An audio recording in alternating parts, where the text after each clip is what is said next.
आपका जीवन कितना है, उसमें भी प्राकृतिक कितनी विपत्तियां, कितना दुख, कितनी अशांति, कितना दोष और मृत्यु जनित भय प्रतिपल,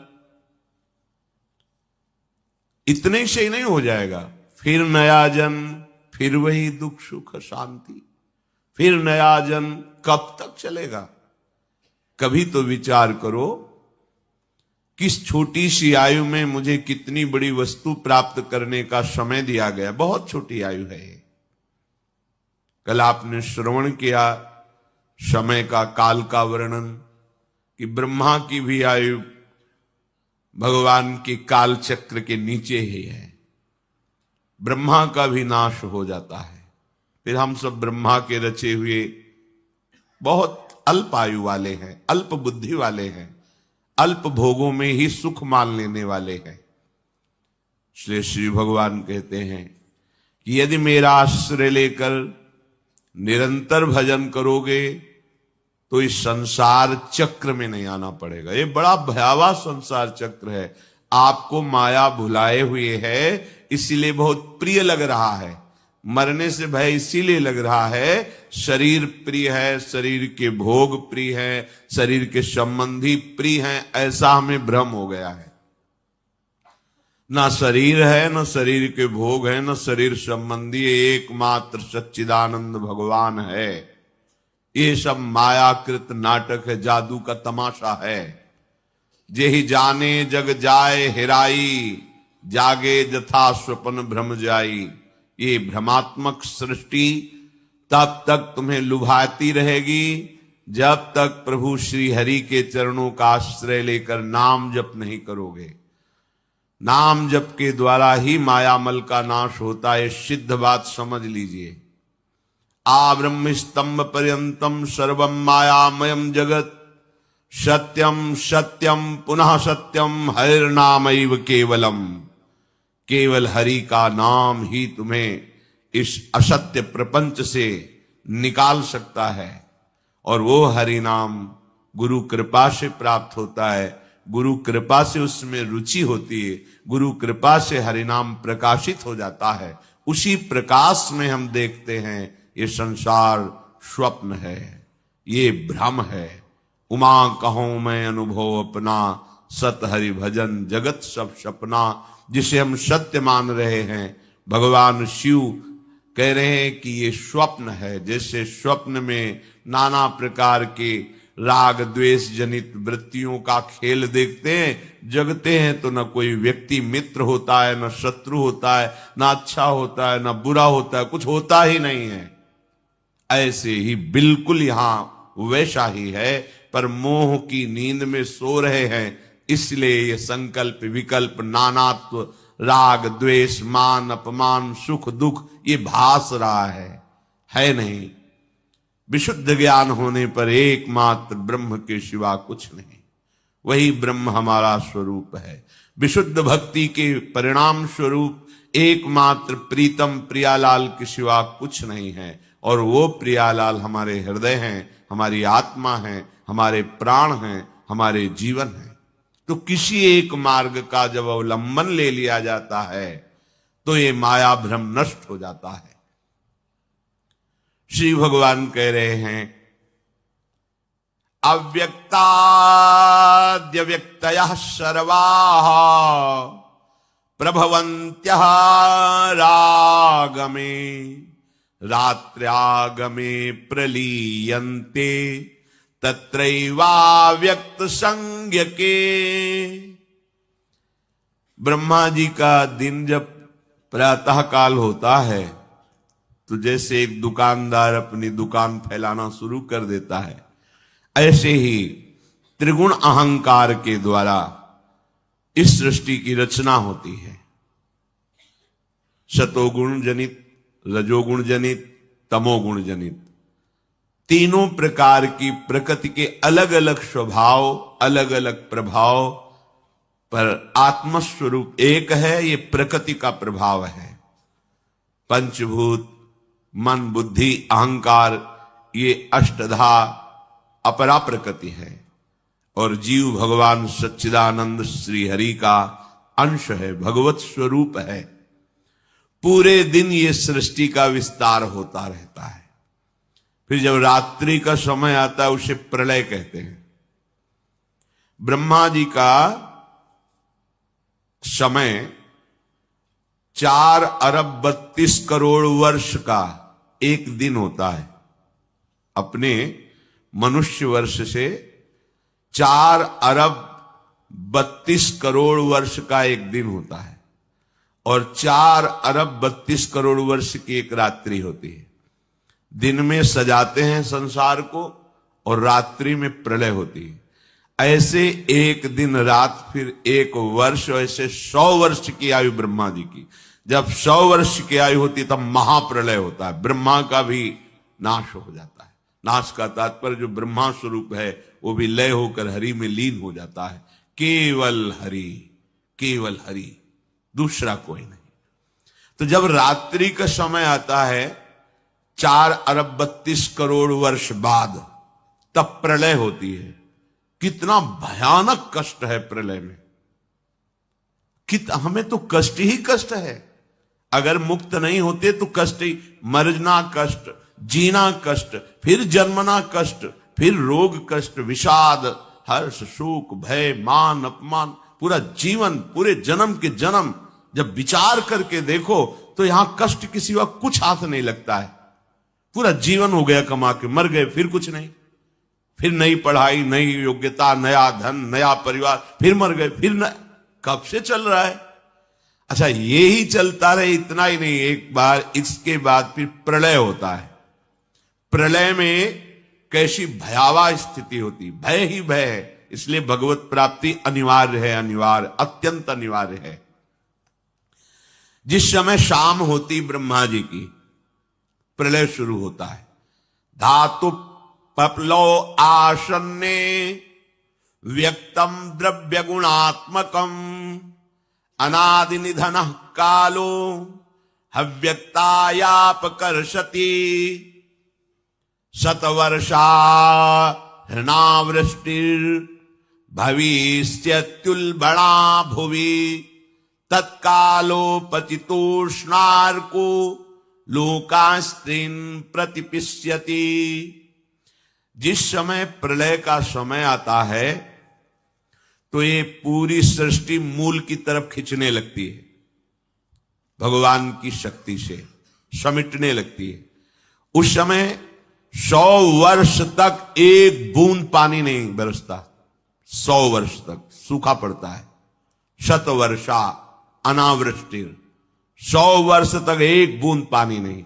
तो पृथ्वी का सारा पानी सूख जाता है, पीने के लिए पानी नहीं, अन्न के लिए कहीं दाना भी नहीं दिखाई देता, कुछ भी नहीं रह जाता। 100 वर्ष वर्षा ही नहीं होती, इतना अकाल सूखा कि इतने में ही सब जीव जंतु मनुष्य शरीरधारी बहुत मर जाते हैं। 100 वर्ष भयंकर सूखा, गर्म वायु तपती हुई, बचना मुश्किल है। उसी के घर्षण से दावानल, बड़े बड़े वनों में आग लग जाती है। पानी बूंद नहीं, न तालाब में, न कुआं में, न सरोवर में, न सरिता में, सब उष्ण ताप से सूख जाता है। बिना पानी के, बिना अन्न के तड़प तड़प करके जीव मरते हैं। आगे प्रलयकालीन सूर्य का तेज उदय होता है। 100 वर्ष सूखा के बाद सूर्य से तीनों लोकों में अग्नि की वर्षा होने लगती है। जैसे ओले देखते हो, कोई बनाता थोड़ी कि किसी फैक्ट्री में नाप के काटे जाते हो, झर झर झर झर झर झर ढेर लग जाता, ऐसे अग्नि बरसती है। और नीचे से भगवान शंकरषण की फुंकार से ज्वालामुखी देखा है? किसने कोयला रखा, वहां पेट्रोल रखा, कैसी देखा है ज्वालामुखी? धधकती हुई, बहती हुई आग, ऐसे नीचे के लोगों से आग प्रकट होती है, भस्म करते हुए सब लोकांतर को ऊपर बढ़ती चली जाती है। ज्वालामुखी देख के हृदय कांप जाएगा। भारी अग्नि, ये जलाने वाले अग्नि से भी तापमान उसका कई गुना अधिक होता है। कुछ भी पड़ जाए सीधे आग लग जाएगी, सीधे भस्म हो जाएगी। नीचे से पूरी की पूरी पृथ्वी ज्वालामुखी हो जाती, ऊपर से सूर्य आग बरसाता है। 100 वर्ष तक अग्नि की वर्षा रहती है। पहले 100 वर्ष तक सूखा, उसमें जो कुछ बचे अग्नि की वर्षा, भस्म हो गया पूरा का पूरा। ये 14 भुवन सब भस्म हो गए, नीचे से ऊपर तक। ये स्वर्ग लोक, महालोक, जनलोक, तपलोक सब, क्योंकि ये प्रलय है। ब्रह्मा जी भगवान के नाभि कमल पर विराजमान है, सारी सृष्टि भस्म हो रही, 100 वर्ष तक अग्नि वर्षा ये होती है। अब जैसे कहा जाए कि नीचे से अग्नि निकलेगी, अगर हम ज्वालामुखी ना कहें तो आप अनुमान भी नहीं लगा सकते, ऐसा कैसे हो सकता है? देखो ना, फोड़ करके अग्नि कैसे प्रांत के प्रांत को भस्म कर दे। और वहां एक जगह से निकलती है पहाड़ों में, या पूरी पृथ्वी ज्वालामुखी हो जाती, जगह जगह से अग्नि भगवान शेष के फुंकार से, और ऊपर से भयानक अग्नि तपती हुई बरसती है, जैसे ओले बरसते हैं ऐसे अग्नि बरसती है। लोगों को तपाने वाली भगवान शेषनाग के मुंह से निकलती हुई प्रचंड लपटें नीचे के लोगों से जलाना प्रारंभ करती हुई इतनी ऊंची बढ़ती हैं कि समस्त ब्रह्मांड को भस्म कर देती है। भगवत प्राप्ति अनिवार्य है। अगर ये सुनकर के तुम्हें भय नहीं लग रहा तो भगवान की माया ने विशेष जकड़ रखा है। कहां हम जाएं? एक ही जगह है भगवान की शरण। हमारी कितनी दुर्गति है, हम सोच नहीं पा रहे। कब मर जाए कोई पता नहीं, कोई हमारा मित्र है पता नहीं। हम जिसे मित्र समझते हैं वो धोखा दे रहा है, वो शत्रुता का कार्य कर रहा है। जिसे हम सगे संबंधी वो सब स्वार्थ में। कौन है मेरा, क्या है मेरा? विचार करोगे तो अभी भयभीत हो जाओगे, और भयभीत होना मंगल है। क्योंकि जो शभीत आवा शरणाई, रखियो ताहि प्राण की नाई। यदि भयभीत होकर भगवान की शरण में चले जाओ तो भगवान जैसे अपने प्राण बहुत दुलारे होते हैं, ऐसे शरणागत का दुलार श्री भगवान करते हैं। एकमात्र हमारे बचने का उपाय भगवान के वचन से समझ लीजिए। वो कह रहे मामेव ए प्रपद्यन्ते माया में ताम तरंती, केवल मेरी शरण हो जाओगे तो मैं बचा लूंगा, नहीं तो इस भव समुद्र से बचना बहुत कठिन है। बड़ा दुखदाई है, अभी समझ में नहीं आ रहा, बड़ा दुखदाई है। कार में बैठे बैठे मुस्कुराते हुए पूरा परिवार जा रहा है, अंदर से पता नहीं क्या हुआ, कार में आग लग गई, सब भून गए पूरा परिवार। प्रतिपल भय, प्रतिपल दुख, प्रतिपल अशांति, मृत्यु हमारे सिर पर सवार रहेगी जब तक भगवान नहीं मिल जाते। यही अवसर है, मनुष्य जन्म में आप भगवान को प्राप्त कर सकते हो। इस छोटी सी आयु में, छोटे समय में, बिना प्रयत्न के भगवान की प्राप्ति आपको हो जाएगी यदि शरणागत हो जाओ, हृदय से शरणागत हो जाओ। भगवान से भी कृपालु हमारी लाडली जो हैं, बचा लेंगी, सब दुखों से बचा लेंगी। निकुंज में किसी भी महाप्रलय के अग्नि का प्रवेश नहीं होता, चिदानंद धाम है। किंचन मात्र माया पवन का प्रवेश नहीं है, ब्रह्मा के द्वारा रचित नहीं है, शेष भगवान के फण पर नहीं है, चिदानंद धाम है। वहां हमें बुला लेंगी श्री जी, और वहां बुला के लेंगे, हम पहुंच चुके हैं, बस सावधान हो जाए, पीछे न लौटे। तो हम आ गए हैं, श्री जी के दरवाजे पे आ गए हैं। और जो इस द्वार पे पड़ रहता है वो फिर निहाल हो जाता है। महारानी जी के द्वार पे आ गए। घर पे इसलिए नहीं कह रहे अंदर कि अभी नेत्र खुले नहीं है तो तुम देख नहीं पा रहे हो, कहोगे कहां श्री जी हैं। तो अभी दरवाजे पे आ गए, इतना विश्वास कर लो। और निरंतर रसिकों की आज्ञा में रहो, एक कदम भी आज्ञा के विमुख न रखो, तो बिना किसी प्रयास के तुम्हें श्री जी की प्राप्ति हो जाएगी, पक्का मान लो। बिना प्रयास के, बस तुम्हारे अंदर एक धारणा बन जानी चाहिए, अब आज्ञा के बिना हमारा कदम नहीं बढ़ेगा। अब जो ही कहें करें हम सोई, बस इसके परिणाम स्वरूप लाड लीजिए, आपको कृपा करके अपने निकुंज में बुला लेंगी जहां माया का प्रवेश ही नहीं है। ये सब मायाकृत सृष्टि का प्रलय होता है। बोलो 100 वर्ष तक हाहाकार मच गया, नीचे से अग्नि, ऊपर से अग्नि, और 100 वर्ष पानी नहीं गिरा तो सब सूखा। अब कौन बचा? सब भस्म हो गया। अकाल में ही 100 वर्ष में सब स्वाहा हो गए, जो कुछ बचे वो अग्नि की वर्षा से नष्ट हो गए। शांवर्तको मेघ गणो वर्षति स्मशतम समाहा धाराभिर्हस्ति हस्ताभिर लीयते सलिले विराट। 100 वर्ष अग्नि के बाद फिर प्रलयंकारी मेघ, जिनको शांवर्तक कहते हैं, वो हाथी की सूंड की समान धारा बरसाते पानी की। 100 वर्ष तक निरंतर धाराभिर हस्ति हस्ताभिर लीयते सलिले विराट, हाथी की सूंड की बराबर बूंदे नहीं, धारा, पूरी सृष्टि जलमग्न, ये पूरा विराट ब्रह्मांड जल ही जल हो गया, कुछ नहीं बचा, केवल जल। नीचे के लोगों से लेकर ऊपर तक केवल जल ही जल। पहले सूखा में नष्ट, फिर आग की वर्षा में सब भस्म, फिर जल ही जल। उस समय ब्रह्मा अपने ब्रह्मांड को छोड़ करके उस कमल पर विराजमान होते जो भगवान के नाभि में विराजमान है। ये रात्रि हुई ब्रह्मा जी की, सो गए, उसमें सब नष्ट हो गया। वायु पृथ्वी की गंध को खींच लेती, जिससे पृथ्वी भी नहीं रह जाती, वो जल रूप हो जाती है। और वही वायु जल के रस को खींच लेता है, तब जल अपने कारण अग्नि में समा जाता है और अग्नि को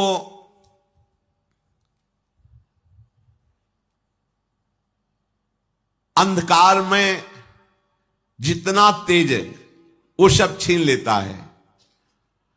अग्नि वायु में लीन हो जाती है, वायु रूप हो जाती है। वायु की शक्ति को, प्रवाह को आकाश छीन लेता है, वो आकाशमय हो जाती है। तदनंतर ईश्वर आकाश के गुण शब्द का हरण कर लेता है, तो तामस अहंकार में लीन हो जाता है। इंद्रियां, बुद्धि राजस अहंकार में, मन सात्विक अहंकार में, ये महाप्रलय हो गया। अब कुछ नहीं बचा। जब पूरी ब्रह्मा जी की आयु हो जाती है तो अहंकार महातत्व में लीन हुआ। महातत्व मूल प्रकृति में, मूल प्रकृति ब्रह्म में, अब केवल ब्रह्म बचा। न ब्रह्मा बचे, न ब्रह्मांड बचा, सब नष्ट हो गया। महाप्रलय, प्रलय रात्रि ब्रह्मा की, महाप्रलय ब्रह्मा का विनाश। ये सृष्टि स्थिति संहार करने वाली भगवान की अचिंत्य माया है। ये रहट जैसे चलता है ऐसे चलती रहती, कभी दिन कभी रात, कभी प्रलय, कभी सृजन और कभी महाप्रलय। ये बात सुनकर के बड़ा भय लगता है, कैसे निकले इस माया से। यथैता मईश्वरीम मायाम दुस्तरा मकृतात्म भी तरंत्यंजा स्थूल धियो महर्षि इदमुच्यताम।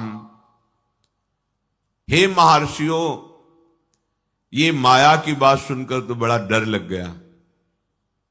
यही शास्त्र का प्रभाव होता है, संतों का प्रभाव होता है कि जिस डर में तुम सुखी होकर खेल रहे हो, उसमें वास्तविकता का तुम्हें भान हो जाए और भाग पड़ो भगवान की तरफ। एक महान लाल स्वामी हुए हैं पूर्व में, तो पहले ब्याह के लिए जाया जाता था तो राजकुमार की तरह अस्त्र शस्त्र पूरा। जब ब्याह के लिए पाग बांध करके गए और भावर का समय आता है तो उस जो विद्वान पाणी ग्रहण संस्कार कराने के लिए गए थे पंडित जी, उन्होंने कहा लाल जी सावधान। तो उनका सावधान का मतलब, बोले अब आप पाणी ग्रहण संस्कार करने जा रहे हैं भावर, अब आप गृहस्थ बंधन में बंधने जा रहे हैं। उनके कुछ नियम हैं, वर की तरफ से कुछ 7 वचन, लड़की की, बड़ा शास्त्रीय विधान रहता था। तो अभी हम बंधे नहीं हैं, नहीं, अब भावर फेरने जा रहे हो, पाणी ग्रहण संस्कार होगा, आजीवन के लिए तुम्हें यह बंधन स्वीकार किया करना पड़ेगा। जो ब्याह, वह लघु शंका लगी है, उनका नहीं, पाणी ग्रहण के बाद बोले अब लगी है तो लगी। पहले अच्छा, पहले बाथरूम की व्यवस्था नहीं थी, बाहरी तो दूल्हा है तो 1-2 लोग गए, उनका भाई लघु शंका तो कर ले दो। बस वो संकय निवारण के लिए वहीं सब अपना पाग वाग उतारा, बोले जब सावधान तो सावधान, अब क्या बंधना। बहुत बड़े संत हुए। एक बार तुम्हारी समझ में आ जाए कि तुम जिसे सुख समझते हो वो दुख में कूदने जा रहे हो, वो बंधन है। अगर गृहस्थी में भी जाओ तो हरि का आश्रय लेकर भजन करते हुए जीवन व्यतीत करो, नहीं तो बहुत दुख भोगना पड़ेगा। मरना कोई समस्या का हल नहीं है। जो अपने अज्ञानी लोग सोच लेते हैं चलो मर जाएंगे, झंझट खत्म हो जाएगी। नहीं नहीं, ये झंझट मरने से खत्म। मरना क्या है? एक स्वप्न है, आंख खुलेगी फिर नया जन्म, फिर नया प्रपंच, फिर नया दुख। कैसे कैसे दुख हैं। शरीर है पर चल नहीं सकते, एक कदम भी उठाना है तो दूसरा। कैसा जीवन। पूरे जीवन आंख नहीं है, कुछ देख नहीं पा रहे, कान नहीं, कुछ सुन नहीं पा रहे, जवान नहीं, कुछ बोल नहीं पा रहे। खाने की व्यवस्था है, लीवर फेल हो चुका है। लीवर बढ़िया है, भोजन की व्यवस्था नहीं। देखो ना, भोग भोग रहे हैं, तृष्णा बढ़ रही है, कामना बढ़ रही है। तृष्णा कामना से पीड़ित होकर अधर्म आचरण किया, जेल भोग रहे, नरक भोग रहे। क्या है ये प्रपंच? जरा कभी पर विचार करने का समय कहां देती माया। वो तो प्रवाह में बस बहाए चली जा रही। बड़े भाग्यशाली जन हैं जिनको सत्संग मिलता है, शास्त्र स्वाध्याय मिलता है और विचार करने का अवसर मिलता है।